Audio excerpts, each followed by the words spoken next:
Assalamu alaikum wa rahmatullahi wa barakatuh. Bana byafa balongi tubebaziza nnyo okubeera nti mu tuninze in okusobola okulaba program yaffe ne ya leero eya buli Lwakutaano Peace at a Glance. Tubaagala nnyo era tubasanyukira nnyo kyemukola ky'amaanyi kya muwendo era n'olwekyo Happy Independence Day viewers. Amanya gange nze Rahma Latifa Birungi era nga tuli wano ku channel yaffe eya Muslim Channel mu studio za Muslim Channel ezisangibwa ku .net Hub esangibwa Salama Munyonyo Road oba bakyalireko ku www.netug.com. Tuwebaza nnyo bannaffe aba .net Hub olw'okututeekamu ssente olw'okututeekamu obudde olw'okututeekamu ensimbi. Tuwebaza nnyo n'okutuproducingiranga okolanga production za programu zaffe eziri class. At least feedback jetufuna eraga nti musiima omulimu gwa .net Hub. Mwebale nnyo mwebalire ddala. Mbakubiriza okugenda maaso n'okuyita bannammwe bajje bayige bajje basome bajje baganyolwemu. Mugende maaso n'okulikinga mugende maaso n'okusharinga okufollowinga n'okusubscribinga ate era muweereze ebibuuzo byammwe nga bwe muzzenga mukola bulijjo mujja kubanga muddibwamu. Mu studio siriimu nzekka nga bulijjo ndimu ne Ustad Adam Sebyala kuzaako kuba tulaba. Assalamu alaikum wa rahmatullahi wa barakatuh. Wa alaikum salam wa rahmatullahi wa barakatuh. Ustad, Happy Independence Day. Oh, thank you.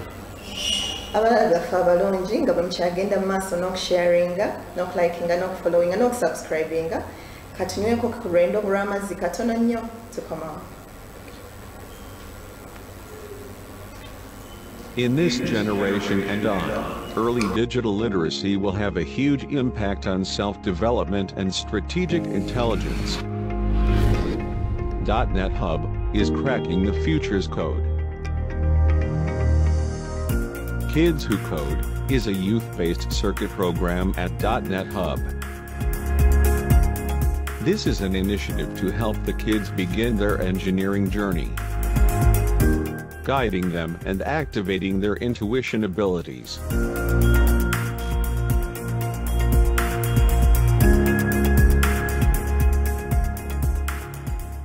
Learning how to assemble robot systems, and learning how to communicate with these machines. Learning coding is the only way to stay competitive in this emerging technology growth and global technology market. The future doesn't just happen. Future gets happened. Embrace technology.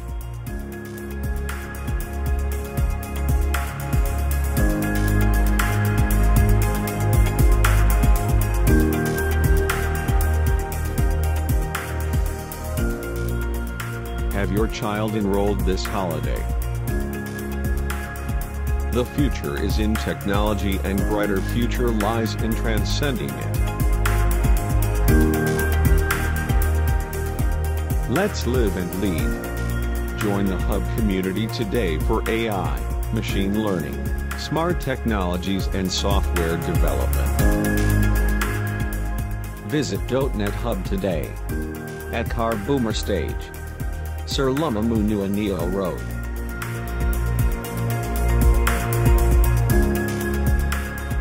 Contact the Hub on 0200-904-050 or at www.netug.com. Tubakalisayo nnyo mukumula okwo mwebala okubeera nti musigaddewo era mwebala okubeera nti muyise bannammwe mulikinze musharinze era musubscribinze #Muslim Channel. Ustad tukwaniriza nnyo mu studio zaffe. Thank you very much for endeavoring to always make it every Friday. May Allah reward you abundantly. Abalabi baffe balina ebibuuzo nga bwe nakugambako. Ekibuuzo kya leero nga sinakikwanjulira. Waliwo controversies or waliwo controversial issues nyingi mu Busiraamu ezitategeereka eziri quite confusing. There is this particular controversy emaze over 40 years ng'etutawaanya ffe ng'Abasiraamu ne tugamba katuddukire eri omusomesa oli musomesa by profession, right? Yeah. Kati ababuuza omulabi waffe yandyagadde okumanya waliwo actually yaweereza ekibuuzo kyengenda okubuuza ekyaleero omulamwa gugamba legitimacy of Maulid Nabi sallallahu alayhi wasallam.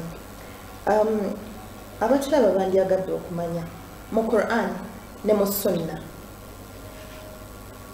okukuza oba okujaguza amazaalibwa ga Nabbi Muhammad sallallahu alayhi wasallam. Enkola eno tetugiraba mu ba Swahaba, tetugiraba mu batabi'in, tetugiraba mu tabi'in, wabula tutandika ogiraba ku mulembe ogwokuna, ate tugiraba nga tetandikidde mu Saudi omubaka sallallahu alayhi wasallam gye yawangalira, wabula etandikira eno ate mu Africa. Mawulidi gano oba enkola eno ey'okukuza amazaalibwa g'omubaka sallallahu alayhi wasallam tukirabawa? Where in the Quran and in the Sunnah is it practiced and accepted? Babali nnyo Madam Rahima,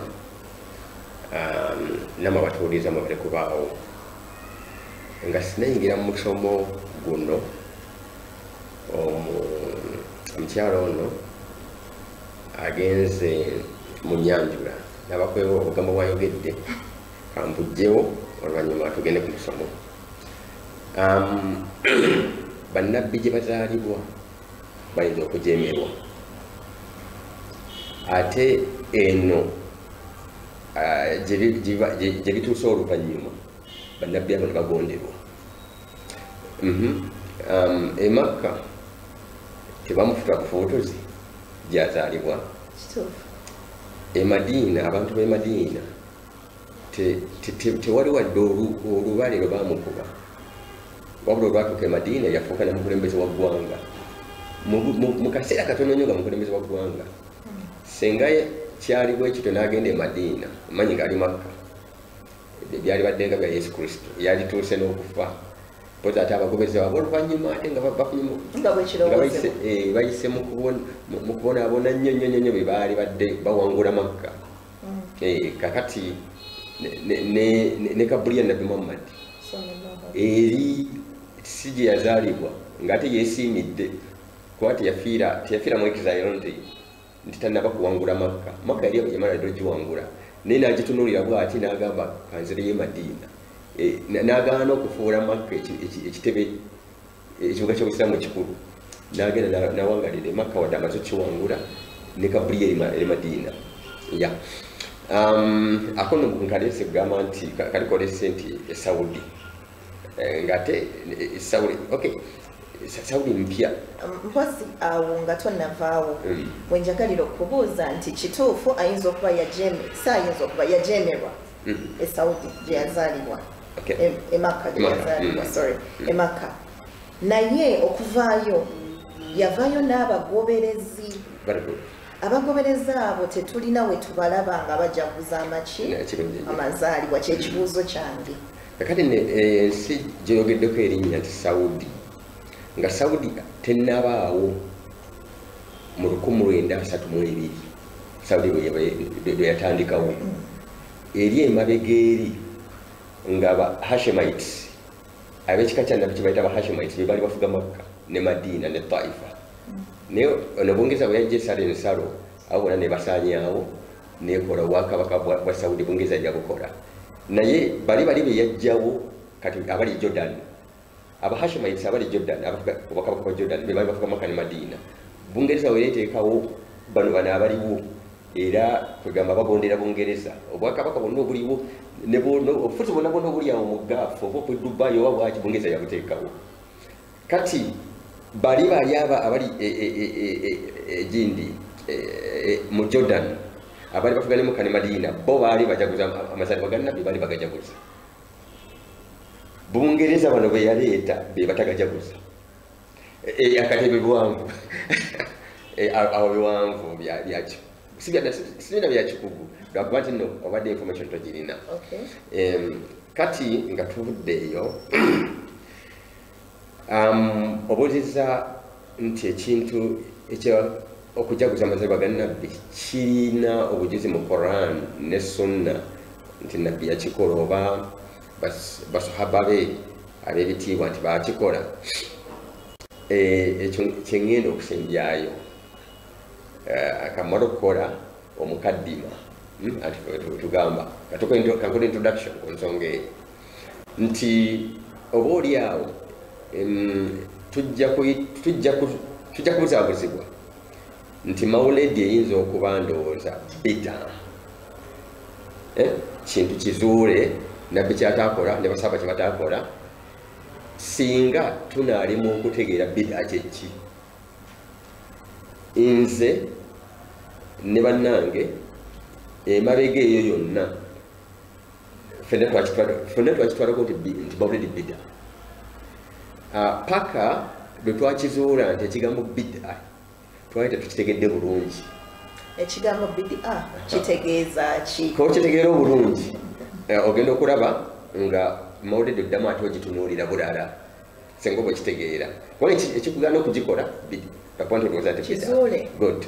Ekintu ekizuule kyekyo abayivu bagenda ne bakikola ki ne bakigwamu ne kibalemu okumanyisa obulungi definition kyabalemu okumanyisa bagamba abayivu abamu kuleveemu nti kyekyo nabbi kyatakola ki kyekyo kitalina obujuzi mu Qur'ani ne mu Sunna kitegeeza nti nabbi yakola ki teyakikola ne balowooza bwe batyo. Eyo nno definition eba Ustad ngeyo yonna tonatuukayo sooka otuwe general definition of the word bid'ah. Okay, good. Nga tetunagenda Very good. nabbi sallallahu alayhi wa sallam yakikola teyakikola. Yeah, what is bid'ah? Webale nnyo. Kyekyo nabbi kyatakola ne bakomaawo. Kati oba akomaawo eyo definition Qur'an ne Sunna nga mu Qur'an ne Sunna tekiriimu eyo definition eri particular. Kakati ne batongerako kano kaliwa akawakatirwako okubiri twakeerabira mu ntegeera yaffe yasooka oba nga tekirina na musingi without president foundation. Nga tekirina na musingi mu Qur'an ne Sunna byalagira senga tekibeera na musingi nga tekirina bujulizi obuli direct otegedde obuli particular obuli direct oba nga tekirina musingi kati ekigambo oba nga tekirina musingi ye general that's the general rule. A particular rule Quran ne Sunna tetukisanzeemu awo wetwaseererera okusooka wetwakomaawo oba nga tekirina musingi mu ebyo ebisangibwa mu Quran ne Sunna. Mu mateeka g'Obusiraamu okubeera n'omusingi we wali amateeka agasinga obungi. Quran byesonzeemu nti kino direct bitono naye byetosonzeemu nga tubikola nga birina omusingi nti nkikoze lwa aya eno. For instance okubeera n'omusingi kyekiruwa kankoye ekyokulabirako. Katonda atugamba mu Quran nti wawasaina al-insana twalamira ki twalamira omuntu nti mwesinze Allah wa bil walidain n'abakadde ababiri ihsanan mubayise ki bulungi. Kati ekigambo wali ihsan ila alwalidain okuyisa obulungi abakadde ogwo gwe musingi. Kati omusingi ogwo mugazi kweyo ku musingi ogwo kwozimbira ebintu bino kwozimbira ebintu nti nze okuyisa omukadde obulungi kamuzimbira ennyumba kubanga agi yatukulizaamu bwefaanana bweti kamuwe entambula kubanga abadde yatutambuzanga ku bigere gena ku ssomero kamugulire kino kamutwalire kasukaali kamutwalire amafuta kamuwa amasannyalaze. Ebyo byonna ebikolwa ebyo byonna byokoze si bida. Era omuntu senga akusanga nti eno kirya sukali ntya nti njitwalira mukadde wange nagamba nti mpa buyino wa sukali oyo, mpa buyino w'omuceere ogwo oba amafuta, mpa buyino w'emmotoka. Omugamba nti amafuta emmotoka nakino tebirina buyino ali direct, wabula mbizimbidde ku musingi oguli mu Qur'an ogugamba wa bil walidaini ihsana, muyise abakadde obulungi. Buli tutunuulira ekintu oba enkola mu busiraamu ne tuginoonyamu buyino ali direct, ng'ate tetusoose kubikulakulanya oba kino kyobadde oyagala kuba ali direct kirina omusingi. Omusingi n'ogwerabira osobola ojja kutandika okuyita bid'a ebitali bid'a. Ustaz, bwe tugamba nti bwe tufuna omusingi tusobola okuzimbirako ekizimbe kyonna ekya shape yonna, tetugoing astray ne tufuna omusingi ne tumala gazimba. Senga omusingi gubeera mutereevu oba definition ebeera ntereevu, omusingi kasa gutereera kubanga ku musingi ogwo gwennyini nnyinza okuzimbako banga, omulala n'azimbako golofu, omulala n'azimbako kalina, naye ng'omusingi gwe gumu. Tekirina bulambulukufu nti ku musingi guno gwa bangalo, guno gwa golofa, guno gwa kalina. Emisingi egyo tegyawula ekyekisituka okuva mu kasita guba musingi nti gwa bangalo guna kubeera n'enfaanana yaagwo era guyitibwa musingi, guba ne specification yazo nti gwo gulina kubeera n'ebitayimba bwe giti ne guyitibwa musingi. Musingi gwa bangalo senga gukyama nga gubadde gwa nnyumba ya wansi n'oteekako eyo definition kakati nga bid'a.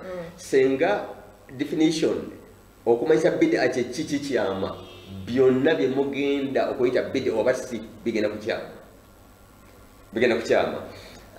Senga omusingi gubeera mutuufu kakati omuzimbo n'obuzito bwagwo kiba kyekimu, wabula kyetutakuvunaana lwaki oleese kino, lwaki oleese nti oba langi gy'osiizeeko tekyusa ndaba y'aba engineers nti oba langi tebakwatako tekyaba kizimbe. Kakati omuntu wajja neyesiba ku langi oyo aba tategedde ensonga. Ebikyamya ekintu kino engineer byeyagira bwati nti omusingi guno ogendagendako kalina bweziti. Naye kakati bw'ojja mu basiraamu n'osanga nga beesibye kantu akafaanana langi ku kizimbe ne bakamalako emyaka 4, kiba kyamutawaana nnyo. Katugendeko mu kuwummula katono nnyo, temuvaawo, tukomawo mweyongera okulikinga, okusharinga, okusubscribinga n'okufollowinga. Omulamwa gwaffe guno mukulu nnyo eri oyo yenna ayagala eddiini ye. Muyite bannammwe bajje bayige.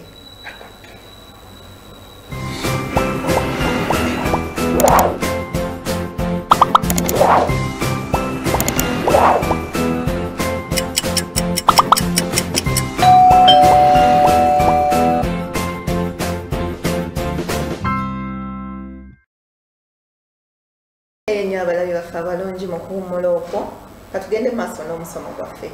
Tukyali ku Muslim Channel era topic ya leero egamba Maulid Nabi, okujaguza oba okukuza amazaalibwa ga Nabbi Muhammad sallallahu alaihi wasallam. Abaffe bid'a oba si bid'a?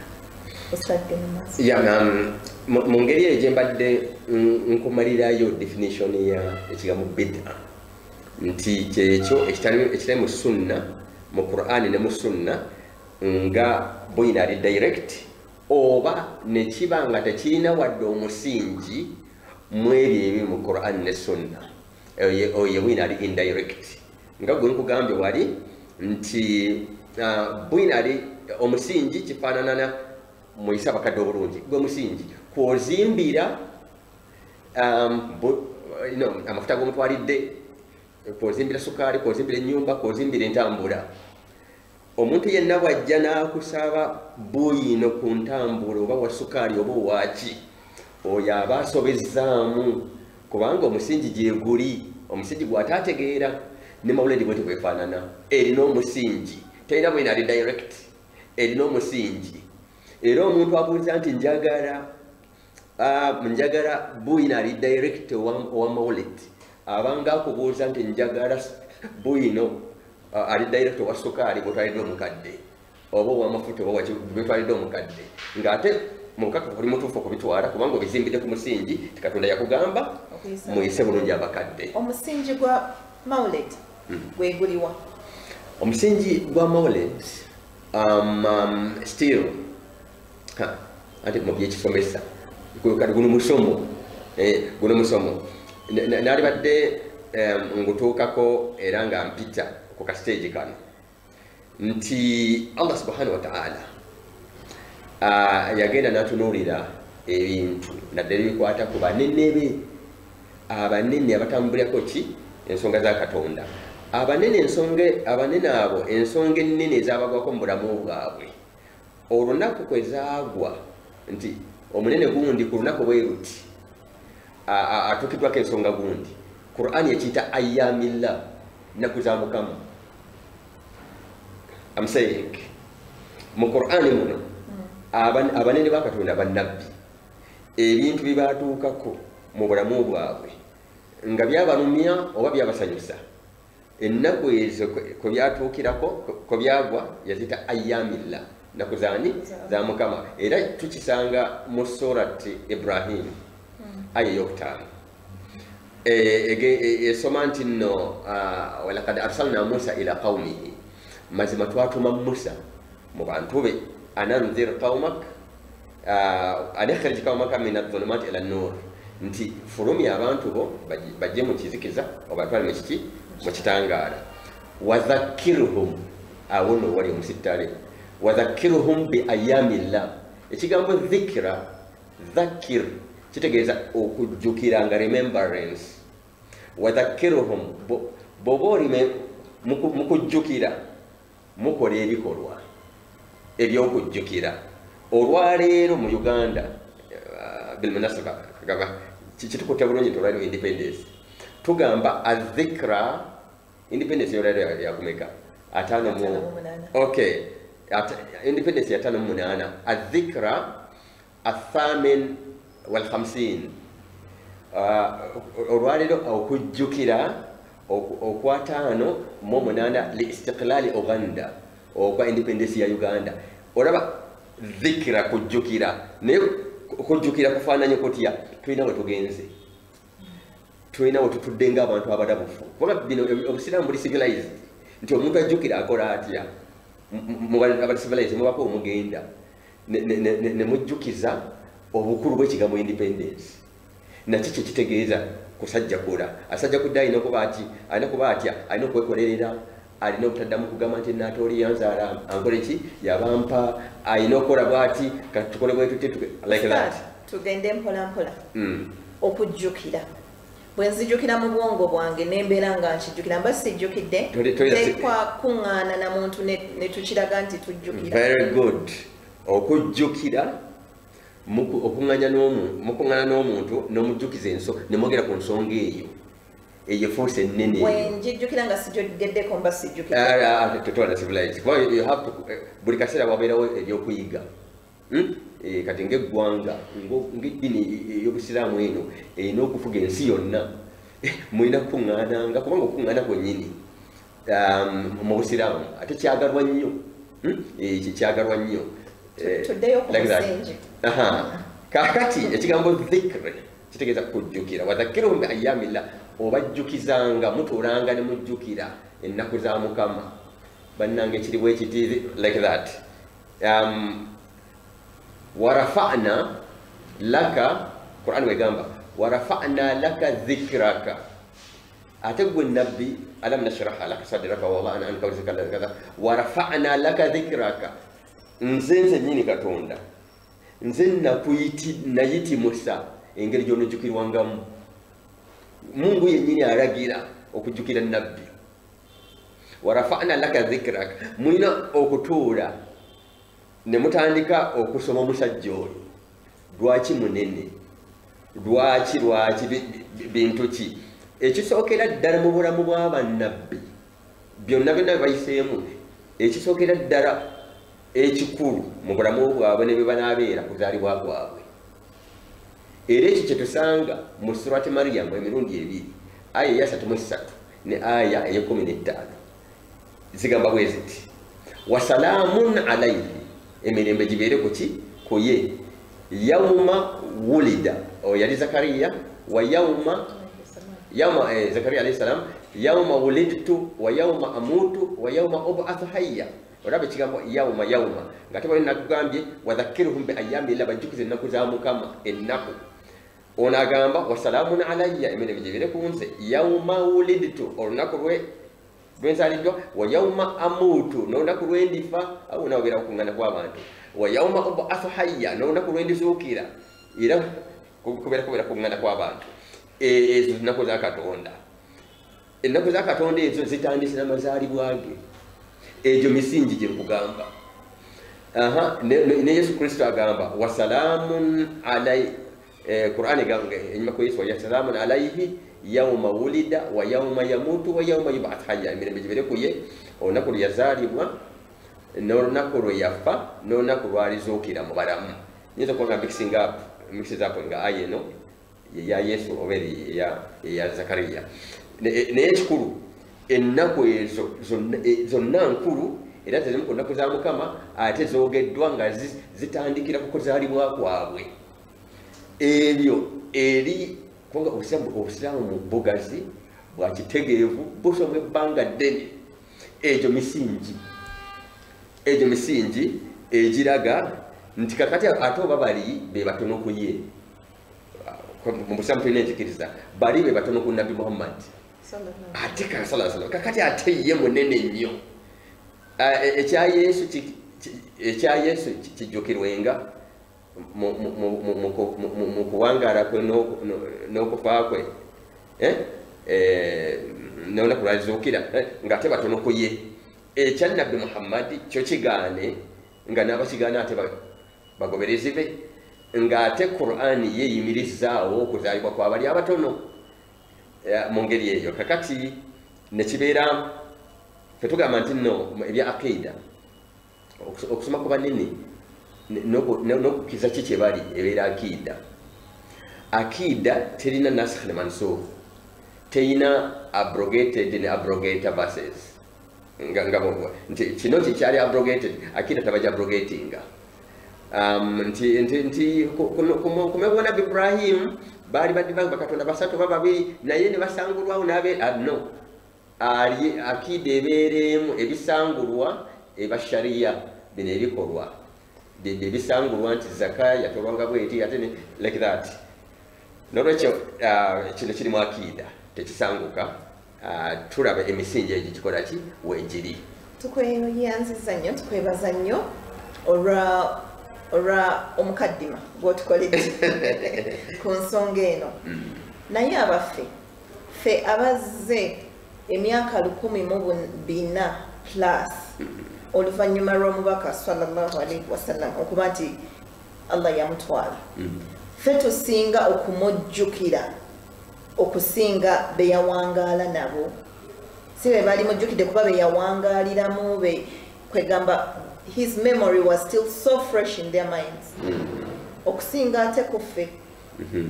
Okay, oli mwana mulungi. Kakati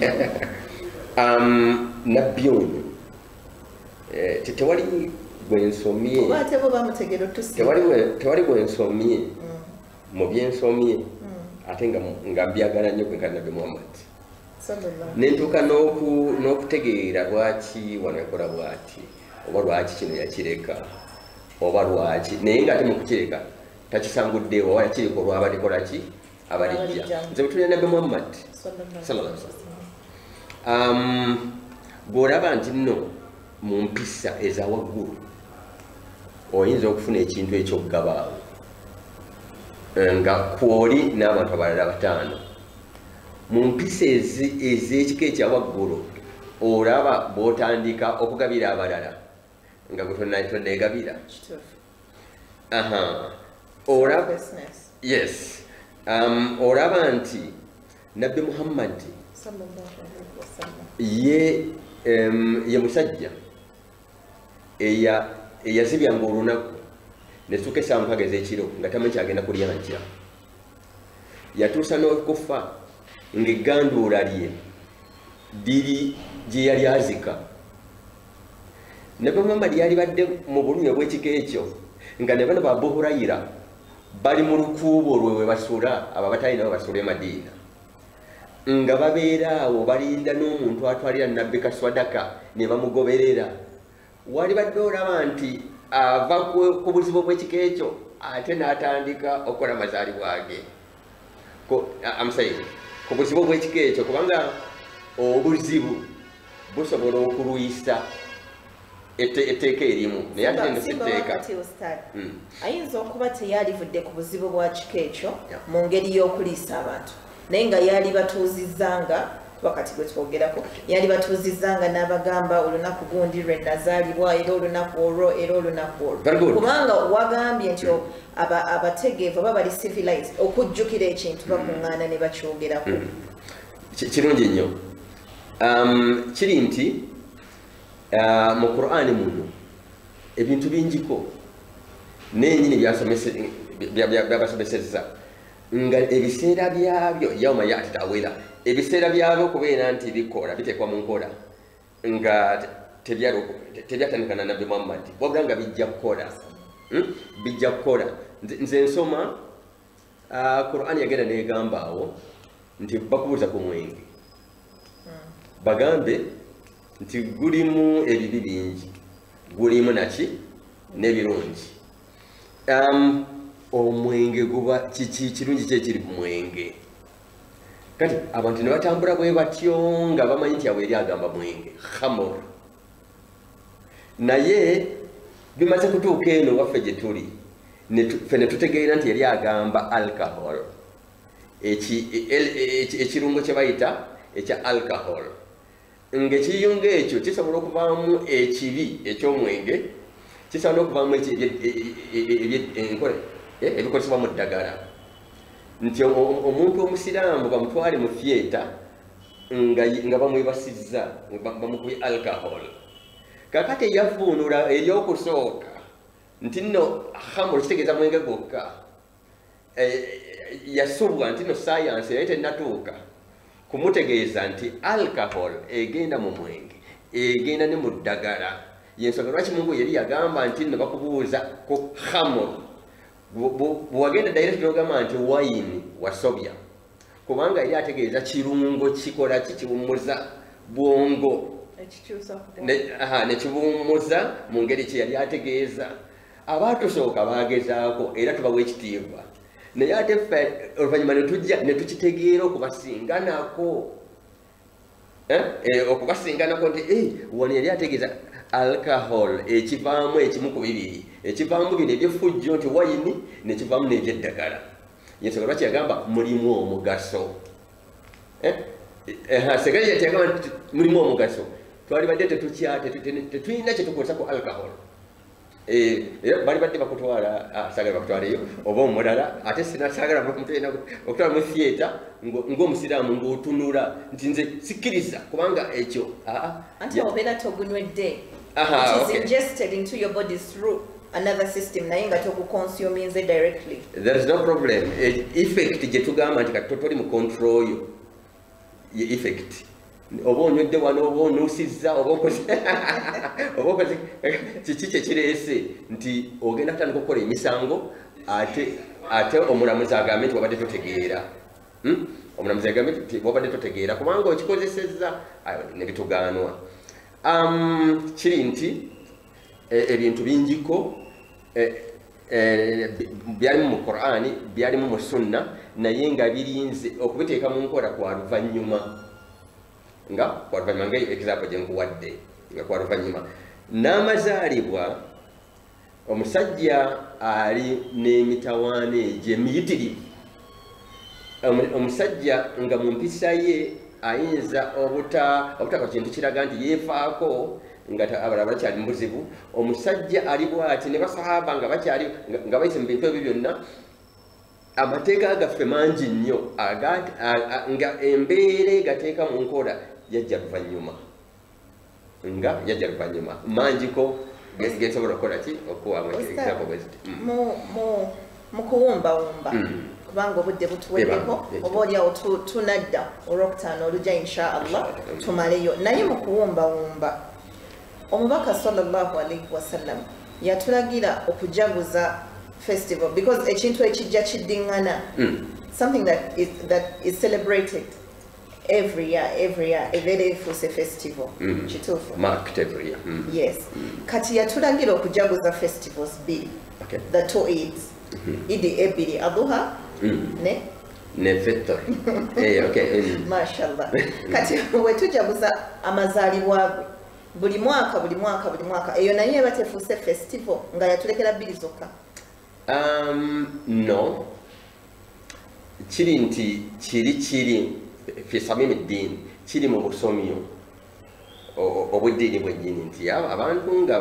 bamaze okusiiba ate batandise okusiiba nga wendi olunaku luno babeere mu mbeera bweti nga kiri mu ddiini mwennyini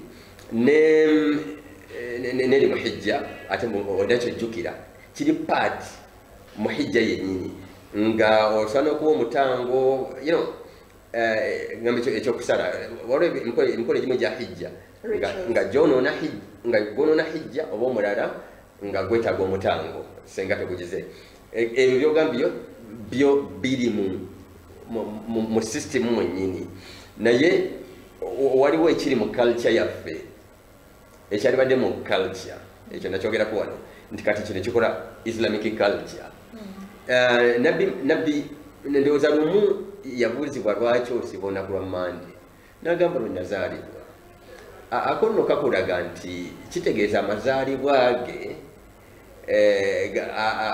galina n'olunaku lwe gatutte buli wiiki mu buli wiiki so si buli mwezi so si buli mwaka omulundi gumu wabula mu buli wiiki anti lwe nazaalibwa kikulage nti n'olunaku luli we lunaatuuka olw'omwezi guli gwennyini olunaku olufuula olw'enjawulo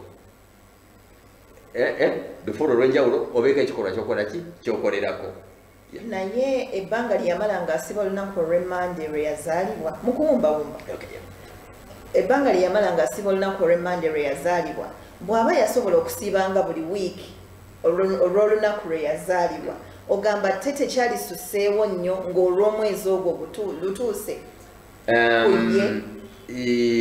okay naye tulaba nti talina kyanjawulo kye yakolangawo very good olwo lwajjanga oba oli awo hadithi tezitutuuseeko in practice naye Qur'ani yo nga li hadithi tezinnaba Qur'ani yeegambye etya nga li hadithi nkugamba hadithi ez'obutatuukako naye Qur'ani ye erina okutuukako kati bwe ngeze mu Qur'ani nsanzeeyo ebyo so no hadithi abantu bajja nga bali mugiwandiika oba omulala n'agamba nga oli nagiwandiika oli n'agamba nti yona nnafu kati buli lwondaba nga ndi mu Qur'ani eno mba nkuleetedde ekintu ekitagenda kubako ku kifuba senga nsinzira mu Qur'ani kyetuba tusigazza kutegeera Qur'ani eno kutegeera Qur'ani eno nakali nkalese buleesa akugamba nti yabuuzibwa kwa ngeyo hadithi yabuuzibwa nkatituzikwanda abasiraamu bakamanyi otherwise nesimanyi mu Qur'ani eno ku bintu ebinene bwe bityo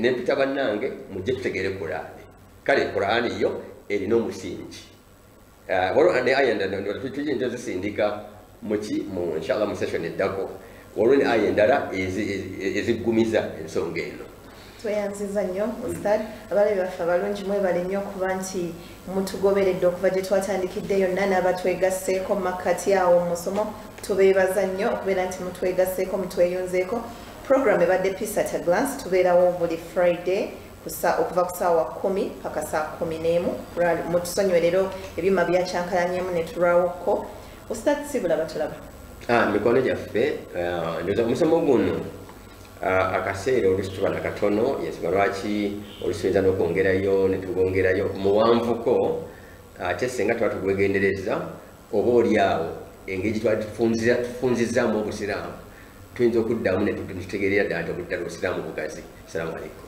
Alaikum salaam wa rahmatullahi wa barakatuh. Twebaza nnyo ba technicians bonna ababadde mu byuma abakoze production ensufu bweti. Tulabagane nate Rocktan olujja mu program yemu. Assalamu alaikum wa rahmatullahi wa barakatuh.